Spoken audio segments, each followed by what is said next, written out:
What's going on, everybody? We're here at RetroWorld Expo 2025 for day 2. It is Sunday, and today I'm gonna relax for it. I'm gonna go game hunting for myself, and I want you guys to come along. Every year they have this TV display. Look at this. All these TVs. I would love this setup in my game room. This is so cool. What is your favorite game on here? This is a tough one. There's a lot of them. We got Super Mario Brothers. I can see Sonic down here. But I gotta say, out of all these, only because I don't see it much, my all-time favorite is gonna be Roller Coaster Tycoon. Look at that. Did you guys play Roller Coaster Tycoon? Love this game. This games from Super Rare Games. Guess I'm not the only one collecting games from Super Rare. I love Super Rare. I'm gonna do it. I'm just saying. Has anyone ever wanted to go and just flip this around real quick? I always wanted to do that. I'm not doing it. It's not my case, but I always wanted to do it. Outrun 2006. Oh my god. Did I ever pick this up? No. Oh, great game. Great game. $80 PlayStation 2 game for a driving game. Can you guys believe it? You know, on Friday I was looking for 3DO games. I was having the hardest time finding them. And this vendor, he was apparently here. And look at this. Wing Commander. Battle Chess. This one already. Need for Speed. I was not a big fan of this game. I was excited to get it, and it wasn't that fun. PGA Golf Tour 96. Was that what year? Wow, it feels like forever ago. I guess that was forever ago. It was almost 30 years ago. Madden, even around back then. You know what I wouldn't mind picking up is some Sega Master System games today. And we got a bunch of them here. You know, once your collection gets big, it gets tougher to find these. I did buy a game the other day from this particular vendor, and he had some PAL games. You know, one of the ones I'm looking for is Sonic the Hedgehog, and that's a Genesis game. I'm looking for Castle Illusion for the Master System, and I'm looking for Sonic the Hedgehog, the PAL version. The PAL version is basically the European version of the game, and because they're region free, they work from different regions because the US version is much more expensive than the European version. The other thing I'm going to try to pay attention to today is manuals. I want to complete some of my games, and I would like to get some manuals for some of the games, for like my Sega Genesis games, my GameCube games. I got a whole list of stuff that I need, so there are definitely a lot of vendors here selling loose manuals. It's definitely a possibility. Cases to complete games. We got Marvel Nemesis from GameCube. I have the game but no case. And Tony Hawk's Underground, I have the game in no case. This one has the manual on it too, so that's helpful. Rock Band, we've got the game, which I have the case at home. And we got Final Fantasy X, which I have the case at home. So we're going to try to complete these if we can work a deal with the vendor.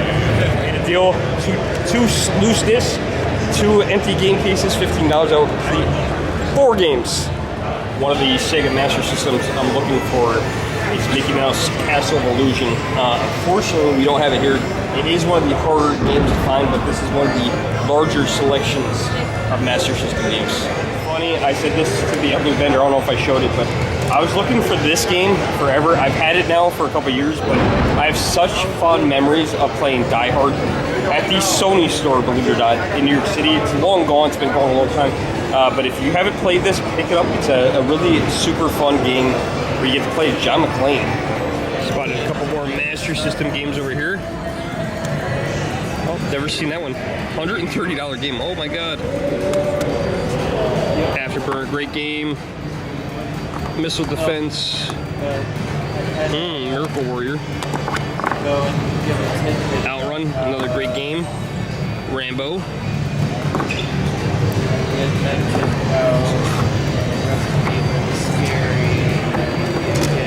A game that I don't have for the Master System, and very expensive one. I'm not going to be able to afford to buy this. And it's also not a very good game. Alf. Did you guys watch Alf back in the day? This is a very creepy, weird game. I'm hoping that one day just to come across it. If it wasn't $200, I'd probably buy it. But it's probably a game that it wouldn't be enjoyed. Got some more Master System games over here. I found 2 I don't have. Shooting Gallery. And I think my friend Tim picked this one up the other day. The Ninja. I don't know, $25 and $10. $10 for Shooting Gallery. I think I might grab that one if it's complete. Shooting Gallery had a very nice case and manual, but the game was rough. So we're gonna pass on it.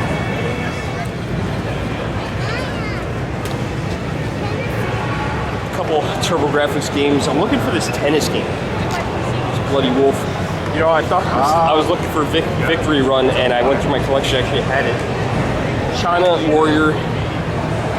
Gosh, it is getting harder as my collection has grown. It has become more and more difficult to find the games that I'm looking for. But at these conventions, you can definitely find them. You just have to look really hard and be willing to spend the cash. We are with John. John is one of the vendors, and John, we were playing on CJ's Gaming Channel. We were playing bingo earlier today, and we were looking for a Pokemon game. And you had a Pokemon game, right? Yep. And I asked you to do something with it. What'd you do for me? Turn it upside down. All right, I found the Pokemon Gold or Silver game. It's right there. Can you wrap that out real quick so I can show it? Oh my god! Oh my god! All right. Do me a favor. Can you do me a favor? Will you would you put this upside down in the case so no one can see it? Upside down in the case? I told him to turn it upside down. Now, we only had a half an hour to play bingo, and what happened after I found it? Somebody stopped by about 10 minutes later and asked to flip it back around. Said they sent you. It was probably you. They knew it was me. Out of all the games at this entire convention, the chances of finding one Game Boy game within 30 minutes that I asked the vendor to flip over to have a little bit of advantage, and she somehow caught me. Yep. Unbelievable. It's crazy. So, in my first video, I was looking for Xbox 360. I was looking for the Dreamcast collection, and you had the Dreamcast collection. I did. And what happened? Someone pulled it today, right before we could grab it. Oh my god. I could have had the game I needed. It was one of the games I won. Thank you for the soda, by the way. Oh, welcome. Watch your thirst. Watch the bingo video. All right, what are we doing? We're Buying you a soda, right? buying me. You're gonna buy me a soda? Yeah. You are so generous. Oh yeah. It says Ben. Okay, there it goes. Not used to these machines. Thanks, Ben. That's good. Thank you so much. Complete some games, and the vendor just helped me complete some games. So I didn't need the manuals for a lot of these, but funny enough, this is on my list to complete. So I now put that in my completion pile. There's also some ones that I didn't need in here, but you know what? I don't have a good list of everything. So Love Destruction Derby. You never know, the manual might not be in the box. So I appreciate you. Thank you so much for hooking me up with these manuals. For $5 and there's more of them. There's a huge stack. Found a bunch of loose games here, and buddy Ed's got a whole bunch of folders over here, and he's got one that's incredibly heavy, full of PlayStation 4, 3, 2, and 1 games, and trying to complete some games. And right away we got this one, Mortal Kombat Deadly Alliance. I actually need that to complete one, and funny enough, I need the greatest hits version, so this is it. So we got that one there, and I'm gonna keep looking through his book. I'll see if I can find anything else. He's got a nice folder full of games. I'm really more into the PlayStation 1 games than the PS2, which we will get to those eventually in this book. I went through every one of these books, and just so you guys realize, there's a PSP, a Game Boy. I skipped the Game Boy. Not doing any Xbox stuff today. I went through the Wii U, GameCube case, PlayStation 1 through 4 case, which I'm not doing any 3 or 4s today. And out of all those, I went through pages and pages. I found one game, the only one I showed you guys, which is Mortal Kombat Deadly Alliance.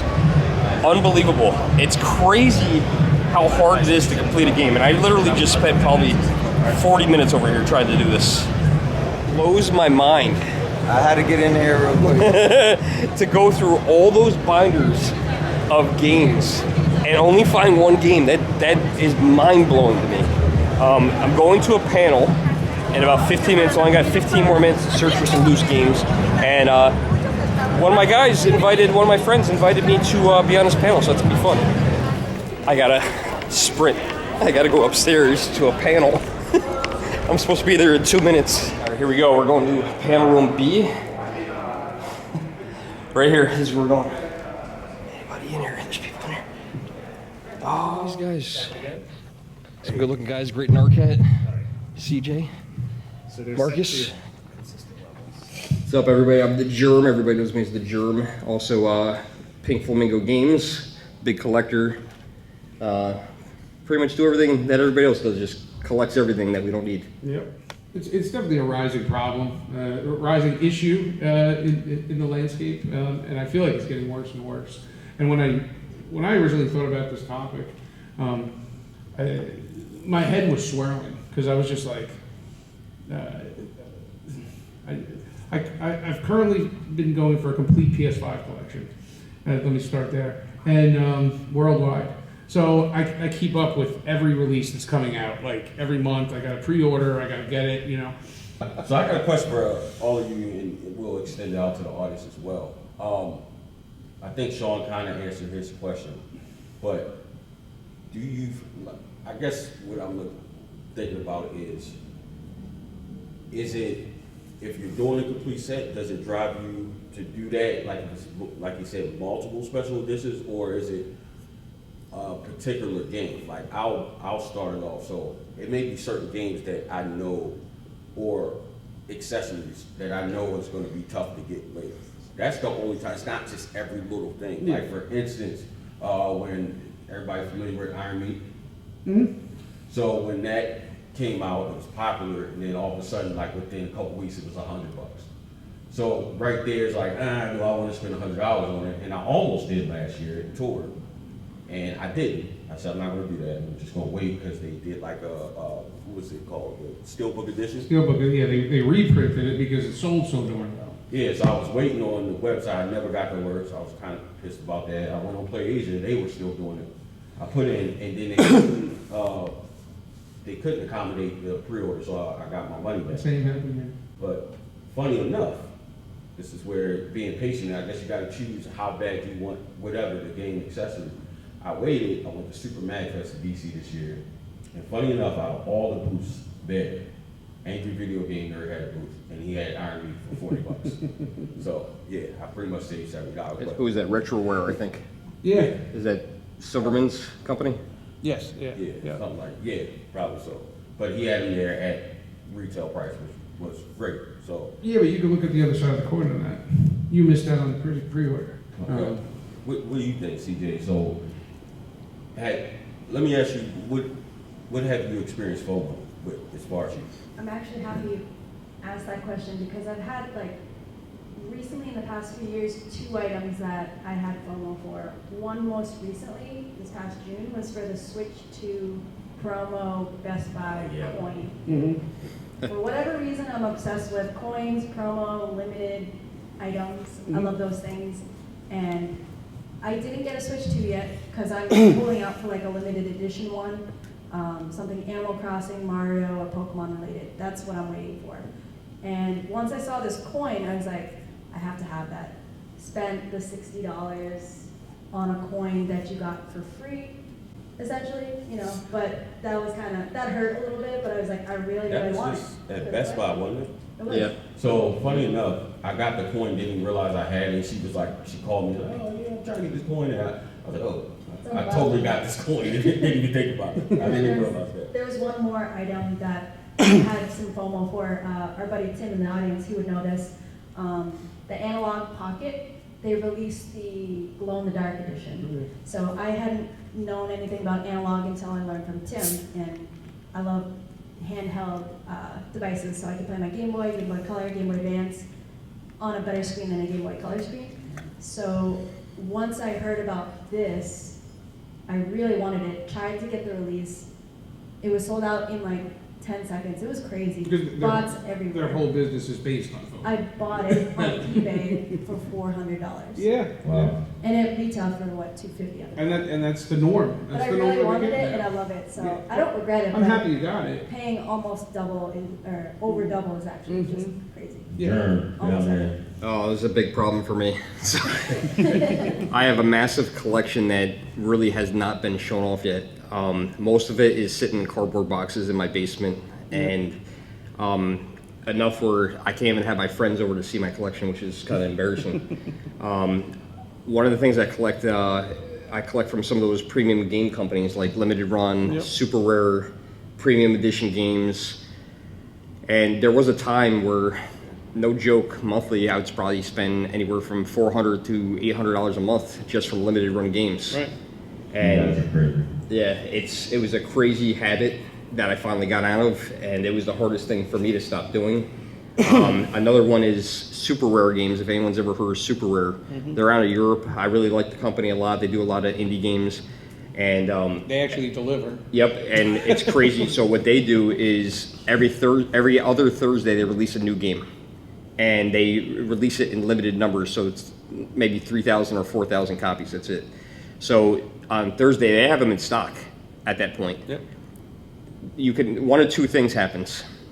Either they sell out instantly, and if you're busy, that's my day off by coincidence. If you're busy, you forget about it. You could run to that where they sell out the games. Luckily enough, if you email them, they'll put you on a waiting list, and I've had that happen twice to me, and they've taken care of me because they always have backup copies in case of shipping mistakes. But I've had some close calls with that, and it's scary. The other thing I got into that no one has seen this collection yet, I have every single Nintendo Switch box variant. So I have probably close to 40 to 50 Nintendo Switch consoles, all brand new in the box. And you want to talk about fear of missing out? Yeah, once you go down that road. Yeah, when you're hunting down these things and you're looking for one, I'll mention one probably no one knows, Mario Tennis. Yeah. It was a Walmart exclusive, and I'm not even a Pokemon fan. I could name like 3 characters. There's a Eevee one. Just to get these and to run to the Walmart or run to Target and go, hey guys, I'll be right back. I work in the middle of the woods. There's no Target or Walmart near me. The closest one's a half an hour away. So I have to literally run out and try to get these, and I feel like I'll miss out. And I remember when CJ said, are you doing this with the Switch too? No. Yeah. So I with the PS5 stuff, I'm also getting all the accessories, the plates, every controller, all this. So I'm all up to date on the controllers except one employee controller that I'm missing. Hang on, let me stop you real quick, Sean. What? I want to entertain the audience here. How many PS5 controllers do you have? I don't know off the top of my head. Probably about 30. That's a problem. At least 30. But all different. But We can go 1-to-1 on my Switch collection. yeah, well, about a month or two ago, I am. about a month, I started freaking out. I'm sorry, CJ. I started freaking out because they announced a Saudi Arabian controller variant that was only available at an esports event in Saudi Arabia. Oh, wow. How much was that, Sean? Luckily, James, my co-host, found somebody in Saudi Arabia to go to the event and buy 2 of them for us. And how much was it again? I paid like $200 for it. So. For a controller that is never going to use. No, not at all. No. So, I want to open that question That's up. crazy, you're buying things that you're not opening. I want to open that question up. You know what is crazy? I am known as the collector that opens everything, but I'm not opening the controller. I opened up a sealed poop slinger on nice. live stream and Tamashi. Okay, so.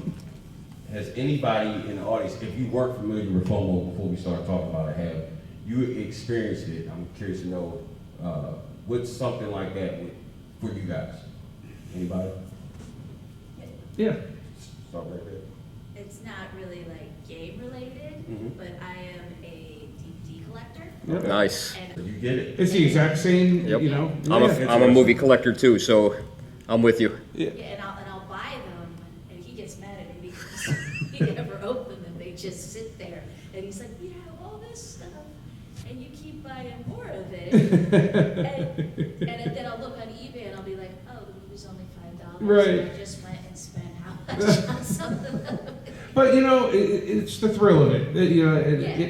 There's a flip side to it. I mean, we say it like it's a bad thing because it is. It can be like a mental thing, right? Yeah.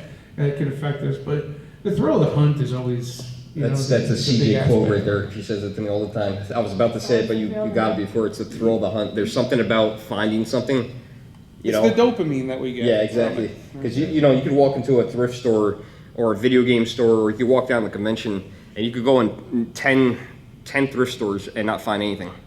And then that 11th one might be the one, or you could go downstairs and go to 5 tables, and then at that 6th table you find that item. You're right. Yep, that's true. Someone else has? Finny. Oh, Yes. Vinny? Got it, bro. Yeah, I had the FOMO with the NES Classic Edition. Oh, And yeah. so it came out, and I saw it, and I was like, oh, it's cool. It looks cool.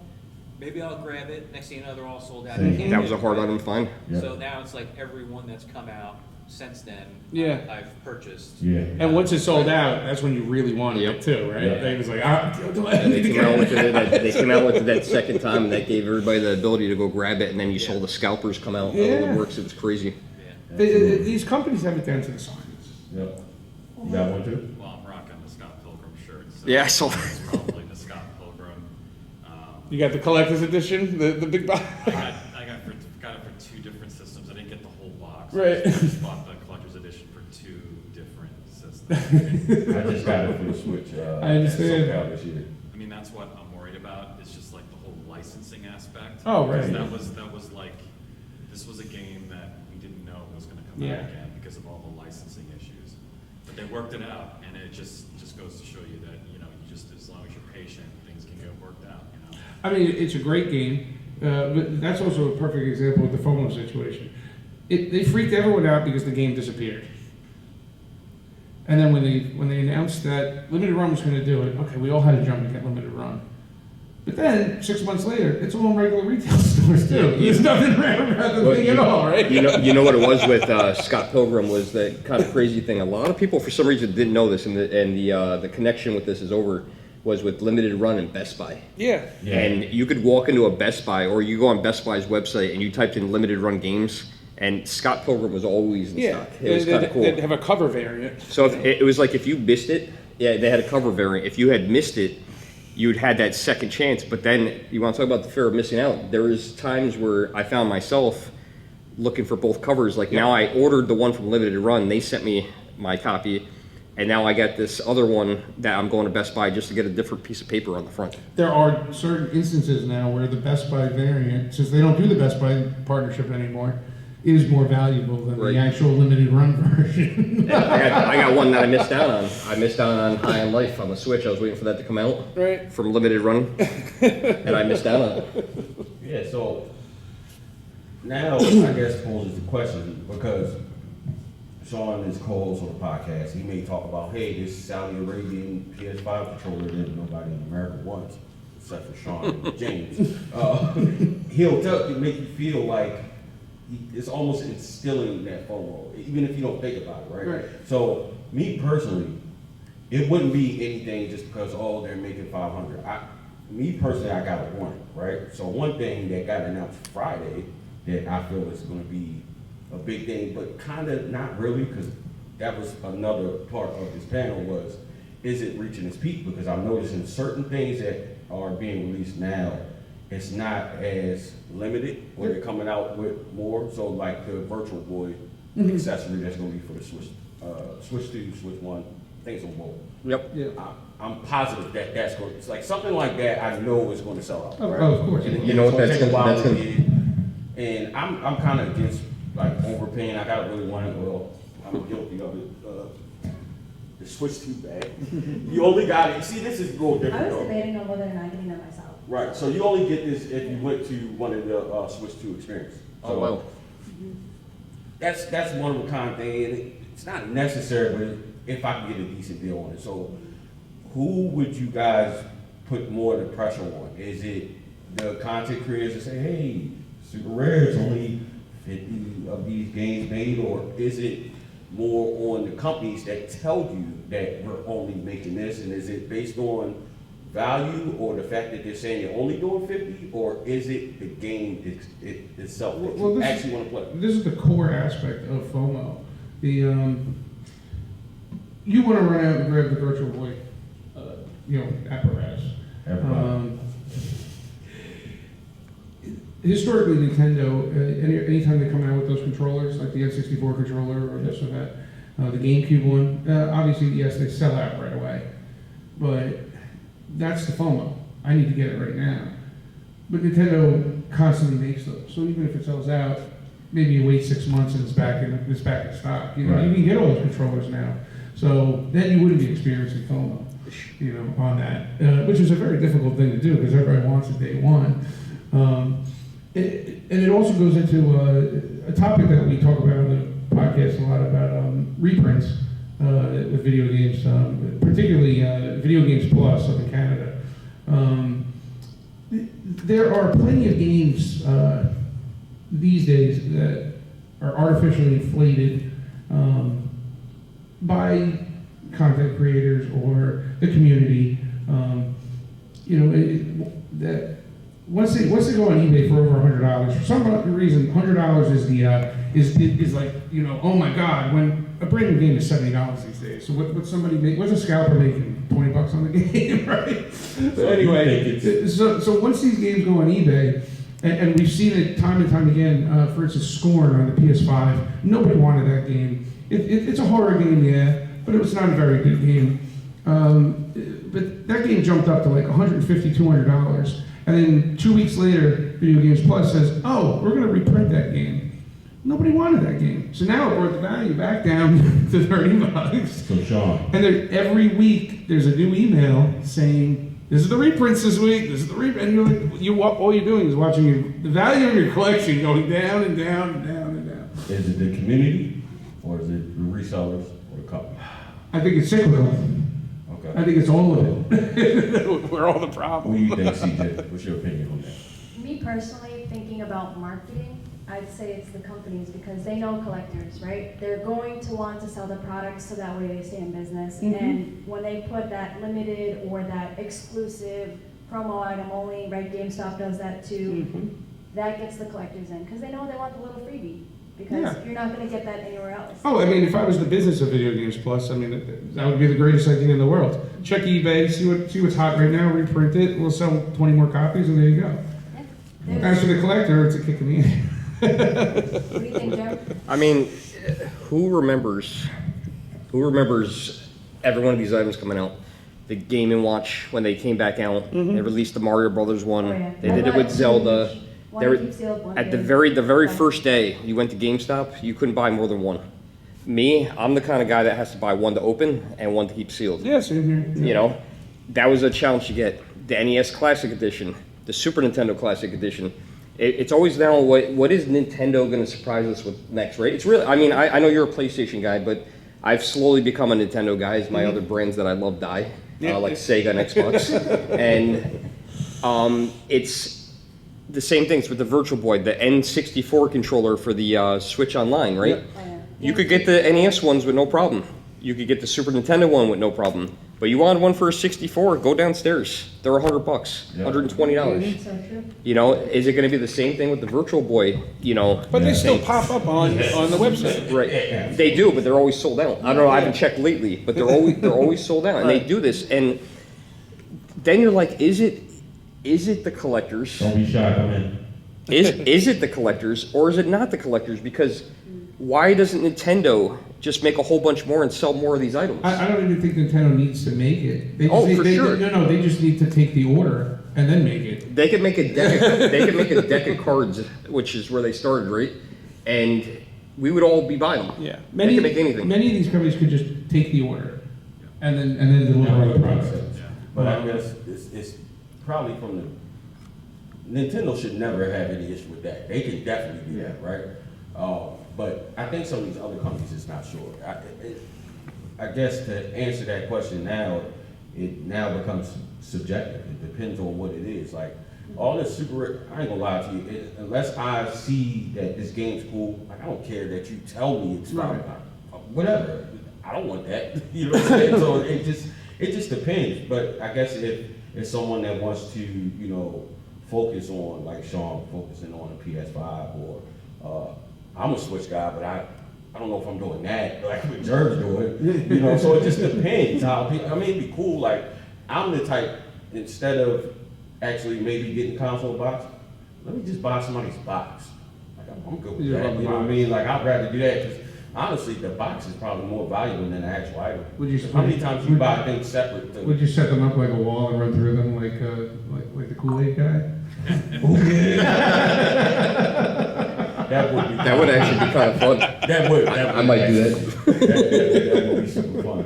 Okay, so let me ask, what is the most valuable item that you did happen to get, and like before the FOMO 7. We'll start. You mean let's start something with- that you got at like regular price? Yeah, and something then- that you actually got it right on time before it and it eventually exploded. I'm gonna ask Jeremy. And is it still holding its price, or is it now like worth nothing? Yeah, either holding its price or it's increased. So until you said I bought it brand new, I had an item in mind, but now I have a different item in mind, and it is in my Nintendo Switch console list. I remember walking through Target one day, and I was walking through Target, and there was a Nintendo Switch Fortnite edition. And a lot of people don't realize this box variant even exists because it was so limited. I literally saw it once. So if you look on price charting or you look on eBay, there is a V-Bucks edition. Last year when I was here at the show, I think the cheapest one on eBay was sold listing was like $5,000 or $6,000. Wow. Yeah, which is kind of crazy that I bought it full at regular retail. Now there is another box variant that's just Fortnite, and the only difference is this V-Bucks one, and it was worth a lot of money. Now I usually use price charting. I don't look at all my collection all the time. That has come down quite a bit, and price charting is not known for being 100% accurate. Now it's down to $1,500, but even at $1,500, I think I paid $299 for it. And there's nothing special about the Switch console. It just literally says Fortnite on the front and it says V-Bucks. So that is Yeah, that's crazy. that is an expensive item that I own that I bought at regular retail. Yeah. It's a tough one for me, man, because I never really look at the prices. I mean, I know I talk about the value of collection, but I don't sell anything. So I'm not a reseller. If it's in my collection, it's there until somebody's putting it in a dumpster after I'm dead. So that's the way it is. I've bought a lot of expensive games, well after. I am surprised every time I see prices of Switch games, because I have about 900 Switch games, and when I look at the prices of these games, like walking around the convention, it blows my mind because I don't look at them that way. I go, holy shit, $170 for this, for this game or whatnot. I could look at so many games like that, so it's tough for me to tell. Okay, well, we'll let you stew on. Yeah, I gotta still steal. What about you, CJ? For me, I got a Extreme Green Game Boy Pocket CIB from a retro store upstate New York. I started collecting in 2021, and I saw this thing on the top shelf, and I was like, that's a weird looking Game Boy, but it was a Game Boy Pocket, so I wasn't really familiar with the generation before Game Boy Color because I'm a 90s kid. And I started educating myself about it, and I was like, that's really cool, green's my favorite color, I really want this thing. I bought it for $125 or $75, I don't remember the exact number, but I traded my whole PS4 collection because I didn't really care much about the PS4. There was probably like 10, 15 games in the PS4 at the time, so I had a lot of trade credit. And now I think this thing is, maybe like $300 plus or something like that. But for me, that was the most valuable item that went up. I'm trying to think of something I got. Probably, I guess, the Tears of the Kingdom Collector's Edition. Yeah, I just pulled that up because I'm looking at like my highest price games, and that's the one they popped up on. Yeah, I happened to get that. Funny enough, though, Nintendo stuff holds its value, especially like Mario or Zelda, especially Zelda. And I wasn't big on collector's editions or special editions, but I was like, all right, this looks kind of cool, right? So the day of the release, I'm like, I'm not gonna be able to find one, but I had an idea. In a certain area, I'm from Baltimore. I was like, I bet you I can walk in that store and get one. And sure enough, I did. And I went to another store. I didn't expect to find it in that store, but I found it there. And I'm not a reseller, but I try to, you should do collecting, being smart, right? So I was like, I'm gonna buy the second one and go to GameStop and get all the little free exclusive items, then in the Amiibo bundle it together, and I was able to sell it on eBay like that same night to cover the cost of that and mine. So I would say probably that, and I think its holding value is still like around 200. It's not much over the initial retail price, but I would say that that's probably the one for me. Anybody out there? What you got? Scott Pilgrim. Say that's I beat me to it. Probably Oh, yeah. Yeah. When they were selling Dreamcast stuff, publishing Dreamcast stuff, they brought over the arcade joysticks from Japan, from Sega, and I couldn't find them anywhere near me. I called them up. I spoke to a secretary there, and they had a whole closet full of them. Wow. And they sent me 2 for $50. Wow. So I work also as a games journalist, and I had an interview with someone there about some of the work that they've done, and I wanted to ask them about, hey, when I lived in Japan, I saw that From Software was releasing Kuon and another one that I can't remember, and he said, yeah, how long do you want to play those? I'll just send them out to you. So sometimes just asking, Right. Yeah. you never know. I mean, I work in a lot of people's basements. I work on oil burners and whatnot, so I always see their goodies, you know. Don't let Sean get that. But I get a lot of my collection that way because I know the people. Hey, what are you doing with that? And that, like, I want to bring it to the dump. That's basically what they said. Yeah. And that's where some of my high dollar stuff has actually come from. I was in a basement one time and sitting on somebody's washing machine was a complete in-box TurboGrafx 16. And I said, what are you doing? What's with this? He's like, I don't know, it was my brother's, he left it. This is only a couple years ago, too. Right. I said, you want to get rid of it? I'll buy it. And he's like, let me call my brother. Calls his brother. He says, I know that guy. Just give it to him, he's a good guy. I got all the games also. I got all the games, they're in the cardboard boxes still with the turbo. That's amazing. You know, I mean, So you create accidents. And, oh man, look, you got ruined. Let me get this deal. but something I bought new, you know, would probably, I was looking at my collection real quick. I mean, yes, that Zelda, the Shantae game, I remember buying that brand new. That's definitely one. Definitely remember buying that new. But I always joke with Marcus, I tend to always pay for the highest price for games for some reason, it seems. So if you got anything in your collections you want to sell for triple, just sell it to Sean. I definitely didn't get my Barbie 3DS game for $20, I'll tell you that. I'm an old school buyer. I'm a physical shopper. So I'd like to buy from super rare games and limited. I did like to buy from limited run games, but I just completed a series where I was doing Can You Find a Switch 2? And I would go to Target, Walmart, Best Buy, and I tried to pick out a new store like PC Richards every week. I would try to figure out a different place to go to, and I wouldn't do them just in my own area. If I was on vacation, I would go out and do 4 or 5 stores. So I was looking for physical games, and I remember there was a time, and we could go way back to the Toys R Us days where we all remember those bins at Toys R Us where you could find deals. And I remember at the beginning of the Switch 2, the original Switch, when the Wii U was done, and they finally put a clearance bin, it was real sudden. Or going to Walmart, looking at the bottom shelf. Right. I feel like those days in the physical retail stores are gone. Pretty much. They don't exist anymore. Yeah, They, it's not the same. They got like those stores like Ollie's and stuff that they eventually sell to. Because you try to find it, because I was like, all right, Switch 2's out. I'm gonna keep an eye out for like these Switch lights and stuff. They'll drop.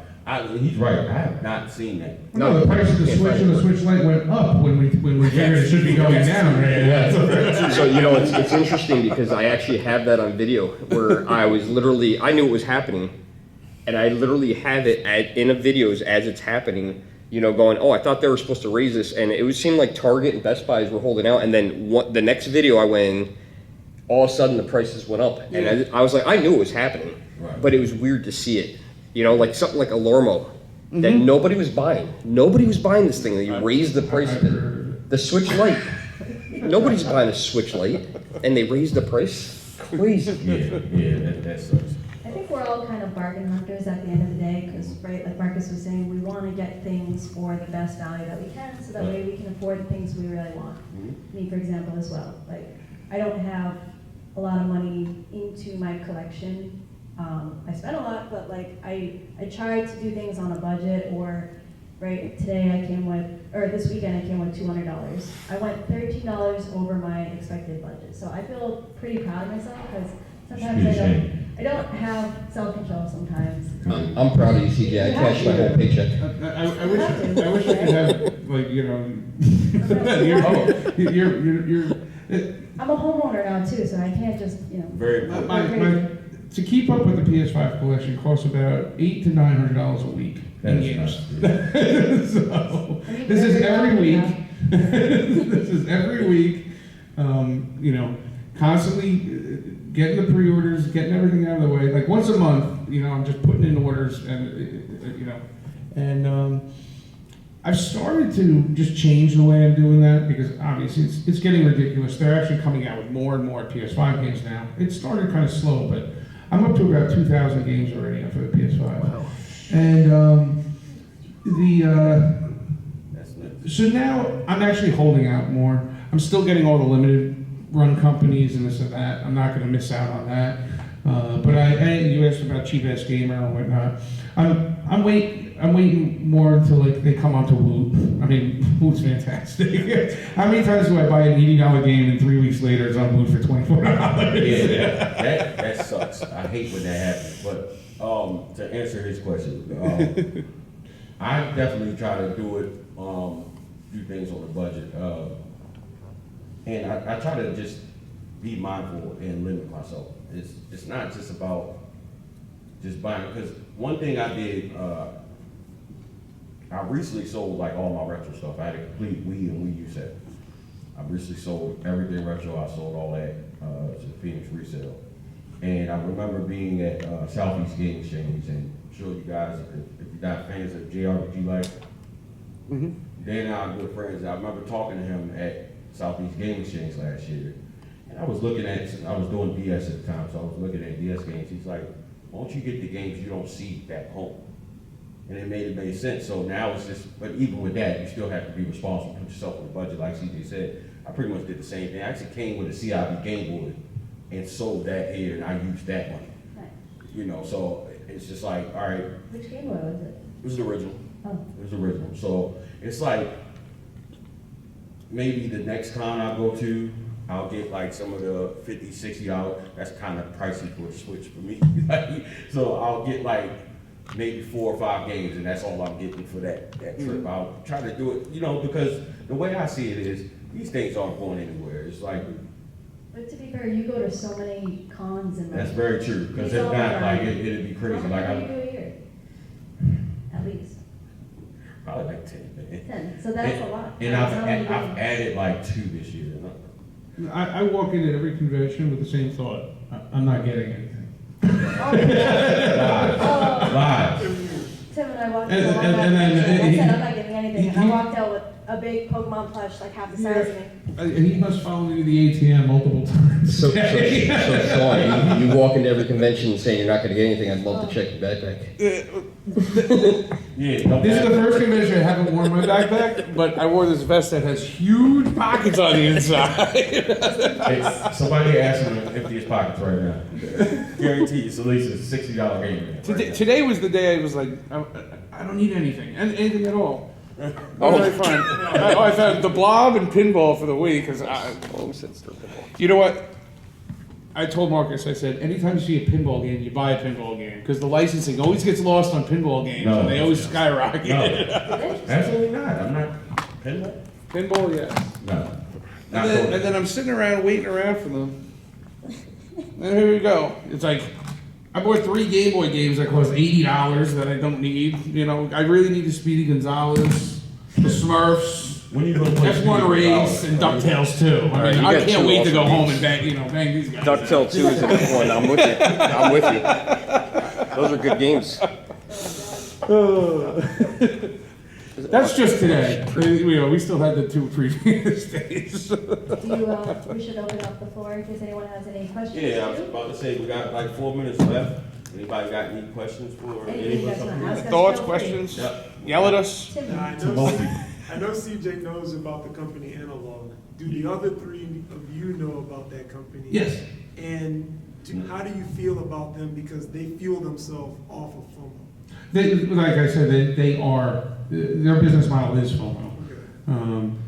You know, the new N64 that they're making. Oh my God. What are we on the third delay? It was supposed to come out the beginning of last year.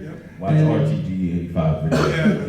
He lost his mind. And they've done this consistently with every release that they come out with. Like I have I have the turbo unit. Graphic Mini. That took about a year to come out. You know, after it was supposed to come out. You know, they really got to get their stuff together. You know, that's what makes you think. Is it that the company's inept on making things and putting things out on time, but when they say they are, especially when it's like their 10th console, right? They've been in business for quite a while.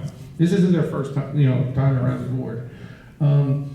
Or are they just doing this on purpose to get you to want to buy the console or buy the product? You know, and that's what most of these companies do. They know what they're doing. They're creating the phone. Yeah, so I'm CJ from CJ's Gaming Channel on YouTube and Instagram. I do Pokemon unboxings, video game hunts with my bestie Tim in the audience. We do just a little bit of everything. Retro, expos, all that stuff. So you guys can find us over there. And I'm Video Game Voter. I just recently changed the name of my channel because I focus solely on Switch now. So the channel's called Destination Switch, and I'm Video Game Voter on every other platform. And just want to thank y'all for showing up to the panel. Yes. Thank you very much. Thank you, everybody. Your time is noted. All right, podcast went good. What do we call that? Panel. Went pretty good. We had fun. Yeah. Some people showed up. Seemed to work itself out. And you had some great questions. Thank you for the invite. Yeah. It was a last minute invite. Quick question. Since you are known as the Germ, I actually got an idea for you. Oh, what do you got? For your audience. It's normally like a crew name. It should be called Germaphobes. Germaphobes. Oh, you guys like that? It's kind of the opposite, but I mean, Yeah, the followers could be called the Germa. I like that. That's very creative. You just thinking of that today? Yeah, I literally. I like you start every video with "Hello, you germaphobes." I like it. I like it. We might have to do that. But yeah, that would be awesome. I think you should do it. Nice. Well, we had a great time at the panel. Some vendors already looks like starting to pack up. We got about an hour left of the show. These guys are wanting to go home. I'm looking for one turbo game. I'm hoping to get World Court Tennis TurboGrafx 16. I think that's what I'm going to focus on. And I don't know if I'm going to be successful or not, but that's what I'm going to focus on, trying to find that. Or I said I was looking for specifically just the TurboGrafx 16 game, and then I'm looking at loose games. So this is what happens. Sidetracked real easily. Just picked up another loose game to complete a game. We got Mario Party 7, so now I can complete Mario Party 7. I'm looking for a TurboGrafx 16 game, but as I'm going, I'm spotting other things. Trying not to stay at one booth too long, though. To show off the rest of the convention while I'm here before it closes. Someone brought the the Knight Rider car replica. Look how awesome that is. And then if you like Men in Black, check this out. This was a Ford Crown Victoria, is that correct? Look at this, I'm trying to talk over the music here. Woo, little Men in Black memories. More recent. Who didn't love Fast and the Furious? Paul Walker. Woo, look at that Eclipse. Of course, they have a free play area. The Grid, what a great game. If you've never played this, awesome game. Haven't played that in a long time. Lots of arcade games back here to play. All on free play part of the convention. And afterward, oh my god, Radmobile. Love Radmobile. Let me know if you played Radmobile. You might remember this from, if you ever seen Encino Man with Brendan Fraser, Pauly Shore. Radmobile. Radmobile. Radmobile. Radmobile. For Radmobile. Just going Radmobile over and over again. Radmobile. Loved Radmobile. I might actually have to play it before. Last time I was here, I was in the middle of playing the game and they closed the convention and turned it off. Narc is another one. I almost picked up Narc years ago. I remember playing this at arcade in my local mall. And the arcade was called Just Fun. Some of the fighting games. I never got into the fighting games. R-Type, look at this, R-Type arcade. XTV, these are super rare. But check out what's behind this. Look at everybody's playing Mario Kart. This is so fun. Little simulators. Could you imagine having this space to play this in your house? Everybody's having a blast here. Oh.